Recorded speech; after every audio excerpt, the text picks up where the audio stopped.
On n'a jamais été deuxième. Alors je disais en Côte d'Ivoire, mais on n'a jamais été deuxième. On n'a jamais été finaliste. Aujourd'hui, on est finaliste. Et si on vient, vous allez nous accueillir. Non, si vous venez sans la coupe, on vous frappe. Parce qu'aujourd'hui, c'est aujourd'hui ou jamais. Les échos qui viennent de la Côte d'Ivoire, c'était comme si la Côte d'Ivoire venait d'avoir la première indépendance de la Côte d'Ivoire. On dit, ah, en Côte d'Ivoire, c'est gâté, comme on dit chez nous. C'est mort, les gens sont dans la rue. On dit, pourquoi? À cause de ça? On dit, oui, ah oui, c'est la fête chez nous. Et là, ça nous a mis une pression énorme. Ça peut paraître paradoxal. Le seul handicap que j'avais, c'est que je ne savais plus qui était le meneur de jeu du Ghana. Parce qu'Abiti était suspendu. Abiti Pelé était à son apogée, mais écoutez, une hirondelle ne fait pas le printemps. La Côte d'Ivoire aussi a joué sans Youssouf Fofana et sans Ben Salah. Abiti Pelé était tellement... Oh, c'était un grand joueur. Ça a été toujours un bon joueur, un super joueur. Mais moi, à mon sens, aujourd'hui, que je suis entraîneur, qui retardait le jeu du Ghana. Ça s'est vu 2 ans après, quand ils ont battu en Tunisie. Le fait qu'il soit exclu, là, ça a cassé un peu... Ça nous a cassé quelque chose. Et ça a motivé inconsciemment ses collègues. Chaque matin, le président appelait. Et comme j'étais voisin de son gendre, c'est sous-simplice, on communiquait. Chaque mois, il appelait. Et il était sûr qu'on allait gagner, il était tranquille. Ce qui m'a fait peur, c'est qu'au tir au but, dans son salon, il était tranquille, il disait que le petit Manding, il va ramener l'encombre. En finale, on arrive aux hymnes. Ce qui nous a vraiment tué, c'est la coupe. Vous savez, on dépose la coupe et puis quand on a vu le trophée, ah, ça nous a cassé. Moi, ça m'a... Comme si on me coupait les jambes.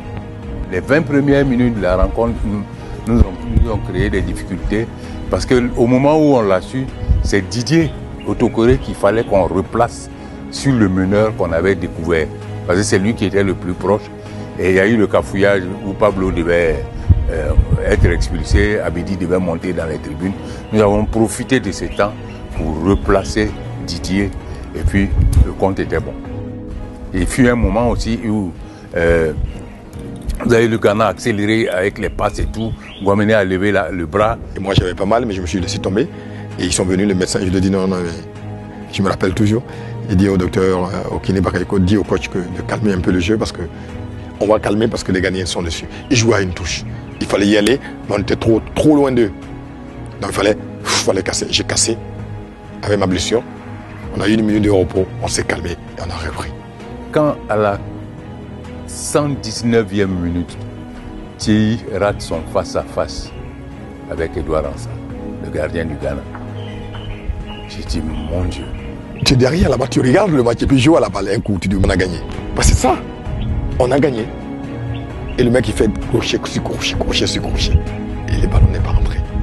Un buteur de grande classe comme Thierry Jouel, un joueur de grande qualité comme Thierry Jouel, n'a pas donc pu nous délivrer à ce moment précis. Nous avons ressenti encore 2 fois plus lourd nos jambes. Parce qu'on savait à ce moment précis là, quand Thierry Jouel s'est retrouvé seul devant le gardien, les souffles se sont arrêtés. Et quand Thierry Jouel a raté son occasion, on savait que ça allait être très dur pour nous. Mais moralement, on a remonté les troupes et on a tenu les prolongations. Je crois que ça peut arriver à tous les attaquants. Hein. Même à moi, ça peut m'arriver aussi. Peut-être même s'il marquait, les Ghanéens pourraient marquer 2. S'il marquait aussi, peut-être on pourrait être qualifié. Mais peut-être Dieu a décidé qu'on part au tir au but. Nous sommes allés au tir au but. En finale, personne ne voulait tirer. J'ai dit, coach, ça c'est dur maintenant. Ah! Et puis, c'est Moussa qui s'est levé, il a cassé sa bouteille d'awa. Il dit, mais si. Et puis Aka dit, bon, coach, c'est lui le premier. Il dit, coach, il va. Et puis, on a suivi l'ordre habituel. Quand j'allais shooter le penalty, maman a assisté le premier penalty parce qu'avant d'aller même à la canne, elle me disait, ah, mon fils, il faut laisser le penalty là. Tu aimes toujours être devant, il faut laisser. Je dis, maman, un homme là, il meurt toujours. Si moi, Dieu me décide que je shoot, je vais shooter.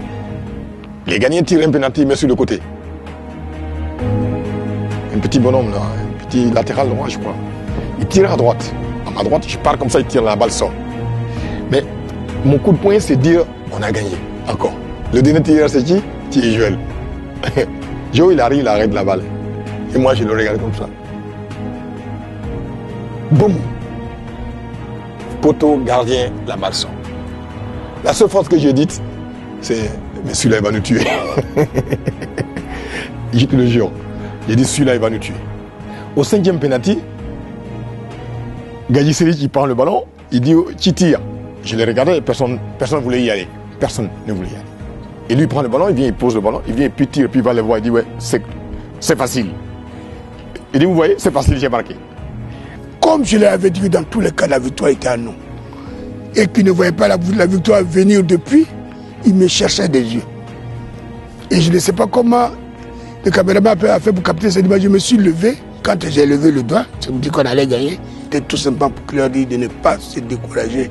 Au 10e penalty, on me dit c'est ton tour de tirer. Je suis arrivé sur le ballon, j'ai pris mon ballon et j'ai parlé embêté. Si tu rates les penalty, tu es mort. Tu ne rentres pas à Abidjan. Dans le de là, j'ai rentré au Maroc. Je ne rentre pas à Abidjan. J'ai tiré comme ça. Et but. C'est quand la balle a touché le filet, il dit bon, j'ai fini pour moi. Mais il fallait attraper un penalty. Quand ils m'ont dit le 11e shooter, celui qui a shooté le premier penalty, c'est lui qui doit shooter le dernier penalty, j'ai la Côte d'Ivoire sur ma tête. Ce pays-là sur ma tête. Parce que tu loupes que le Ghanéen marque, c'est fini pour vous. Quand j'allais, ce moment, j'avais les pieds qui tremblaient et tout ça. Dernier penalty, le pied tremblait. Je dis mais j'ai shooté à la droite du gardien. Et encore le dernier là, je ne sais pas où frapper. Je ne sais pas où frapper. Donc, quand j'ai pris le ballon, je me suis dit, il faut que je marque ce penalty. Et heureusement que le gardien a relâché le ballon est rentré. Et quand je partais, je ne sais pas comment faire pour marcher, aller rejoindre mes amis. J'ai les pieds qui tremblaient. Je dis, vraiment Dieu vraiment merveilleux. Tony, il arrive, il place son ballon, je le regarde. J'ai fait ma prière au fond de moi-même. J'ai dit, Seigneur, il faut qu'il frappe à droite. J'étais fatigué, je ne peux plus plonger. S'il met à droite, parce que je sais que je pars à droite. Je n'ai même pas fait semblant, je suis allé à droite. Et puis tout d'un coup, je vois la balle venir. Même chose que pour réclamer. Avec le gardien gagné, je vois la balle venir. Qu'est-ce que je fais? Je boxe. La balle était là. Le Seigneur. Quand je l'ai bloqué, il y a beaucoup de choses. Beaucoup de sentiments.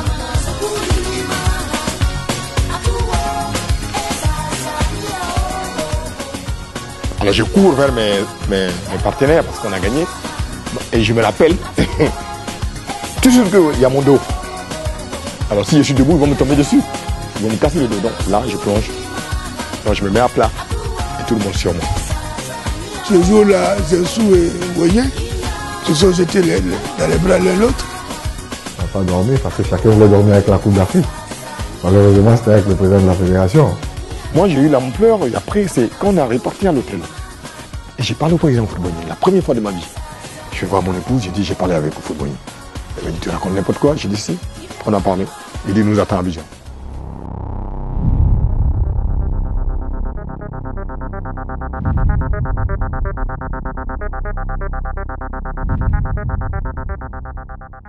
Quand nous sommes arrivés à San Pedro, on est arrivé à 16h. On a fait le tour de San Pedro, on a fini à 22h. Ouais, on prend le vol. D'abord, on laisse rentrer tous les supporters en fait. Donc on prend le vol, on descend à San Pedro. Il fallait marquer le pas là-bas parce qu'ils ont quand même préparé la canne là-bas. Il fallait leur dire merci de notre façon. En plus du peu de San Pedro, c'est toute la région. C'est toute la Côte d'Ivoire qui s'est présentée à San Pedro. On a vu des gens d'Abidjan qui ont pris le car depuis Abidjan pour aller nous accueillir à San Pedro. Et parmi tout ce monde-là, j'ai vu quelque chose d'extraordinaire. Il y avait un gars de mon village. Parmi tout ce monde-là, il y avait, je ne sais pas, 30 000 ou 40, 60 000 ou 100 000 personnes. Il y avait un gars de mon village. Il avait fait une pancarte et il avait mis dessus Boussou de Badiepa. Mon village s'appelle Badiepa. Et l'équipe de mon village s'appelle Boussou. Donc il a mis Boussou de Badiepa. Et il avait la pancarte comme ça. Et je regardais puis j'ai vu ça. Bizarrement, ça m'a fait... J'ai pleuré. C'était du jamais vu. Là, j'ai connu les vrais... Quand on dit, tu as La chair de poule, là, ça j'ai connu ça. Ça existe vraiment. À San Pedro, dans l'anecdote, il y a une femme qui m'a fait pleurer. Elle avait son pagne attaché et puis elle courait derrière notre cortège. Docteur Nda et moi, nous avons pleuré. Et elle criait yo, yo, yo. Et puis j'ai dit qu'elle dit, donne-moi ta main. J'ai tendu, elle m'a mis une pièce de 100 francs. Elle dit, c'est tout ce que j'ai. On dit non, c'est le président Houphouët-Boigny qui a nous envoyé pour nous accompagner. Et je crois des Alpha-Jet, 2 Alpha-Jet qui nous accompagnent. Donc quand nous sommes arrivés jusqu'à Abidjan, on a fait quand même le tour d'Abidjan. Nous sommes allés jusqu'au Félicia, au stade de Houphouët-Boigny, et on a vu le monde. C'est ce moment qu'on a commencé à pleurer dans l'avion. Tout le monde pleurait. Rien que d'être accueilli par le président Houphouët-Boigny. Et en retour, on lui remet le trophée qu'il attendait depuis longtemps. Parce que je me souviens encore, après la CAN 84, Côte d'Ivoire 84, il a dit que c'est encore des éléphantos. Mais au fur et à mesure, c'est des éléphants. Et il nous remporte un trophée. Donc on avait lui remettre le trophée et de lui rappeler. Il lui dit que ces éléphantos sont devenus des éléphants. Et Owen nous a dit Poufou, il ne pleure jamais. Même quand sa grande soeur est décédée, il ne pleure pas. Là, il a pleuré. Tout un peuple ne regarde que toi. Et c'est quelque chose de magnifique, mais qui fait peur. C'est flippant. Quand je suis venu, je suis pas directement au bureau pour faire mon discours tard dans la nuit. Parce que le matin, je vais être au stade de Houphouët-Boigny.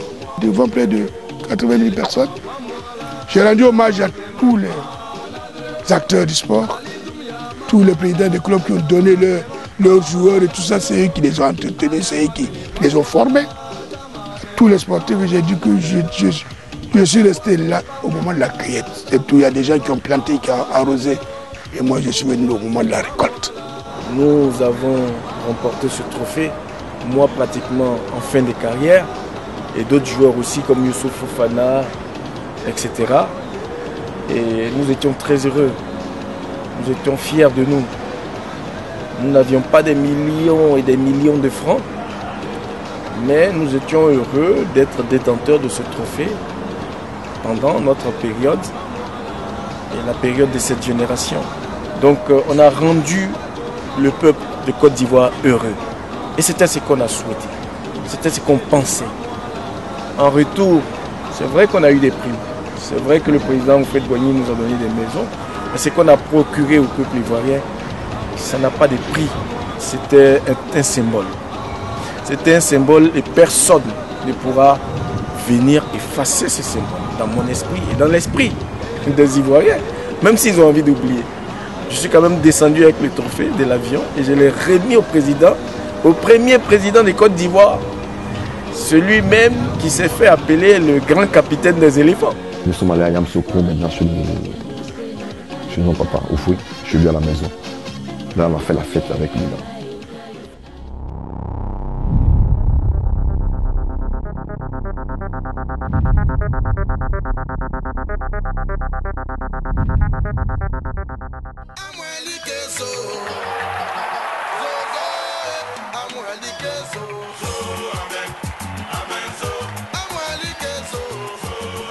C'est collectivement, j'ai un problème. C'est tout. De loin, je vois, moi de loin, il y a beaucoup d'hypocrisie. Parce que notre équipe là, on ne s'aimait pas tous. Il ne faut pas penser qu'on était contents d'être ensemble, non. Mais on avait un but. Donc on regardait tous dans la même direction. Alors moi je dis, il ne faut pas quand même les enfoncer. Parce que nous aussi, avant de commencer aussi, on a perdu beaucoup de cannes. Donc on jouait le cœur un peu. Donc on met le cœur en jeu. Parce que quand tu le vois, ils ont le talent, mais ils n'ont pas encore le cœur. Quand vous prenez l'équipe qu'on a, on a pratiquement tous nos jeunes frères qui évoluent dans tous les grands clubs européens. Quand on les voit jouer, ça nous fait plaisir. Quand ils viennent ici, c'est vrai que bon, quand on les voit jouer comme ça, on a vraiment mal au cœur. Franchement, moi je crois que il faudra les mettre en face de leurs responsabilités. C'est des grands garçons. On a de très grands joueurs. On a de grandes étoiles. Mais on n'a pas de constellation. C'est des étoiles isolées qui n'ont aucun lien, qui ne se rapprochent pas. L'équipe nationale ne fait plus peur avec tous les joueurs qu'on avait, des Yaya, des Drogba, Gervinho et autres. L'équipe nationale ne fait plus peur de ceux-là. C'est de belles femmes bien habillées, mais il ne faut pas avoir peur. Mais tu mets 22 joueurs, 22 riches dans une même maison, qui va être le chef? Parce qu'un leader, ça ne se fabrique pas. C'est une très grande génération. Elle a hissé la Côte d'Ivoire au rang de première équipe africaine. C'est une génération dorée, oui, mais c'est une génération qui ne s'est pas encore transformée en équipe. Elle joue en sélection. Elle joue en tant que sélection. Une sélection nationale est une sélection où on va chercher des joueurs de partout. Il n'y a pas forcément la cohésion, il n'y a pas forcément l'automatisme. Et c'est ce qui manque à cette génération. Beaucoup de solidarité, beaucoup de cohésion, beaucoup d'automatisme. Je souhaite à mes jeunes frères qui sont là aujourd'hui et qui viennent demain, de vivre ces moments. C'est des moments forts, c'est des moments intenses. Les vivre avec les clubs dans lesquels on joue, c'est une chose.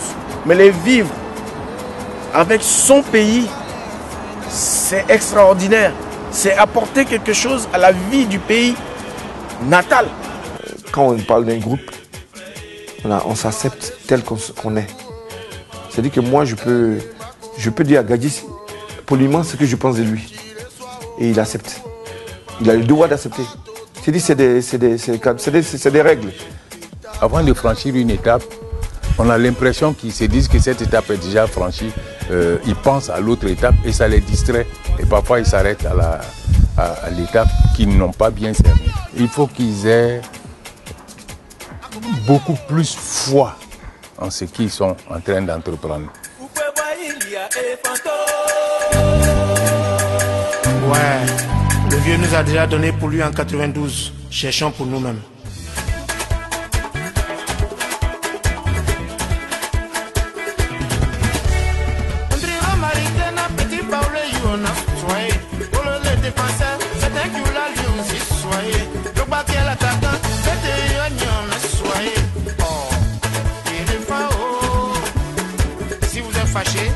Ramenez-nous cette coupe. Moi aussi, j'ai changé la partie de mon morceau là.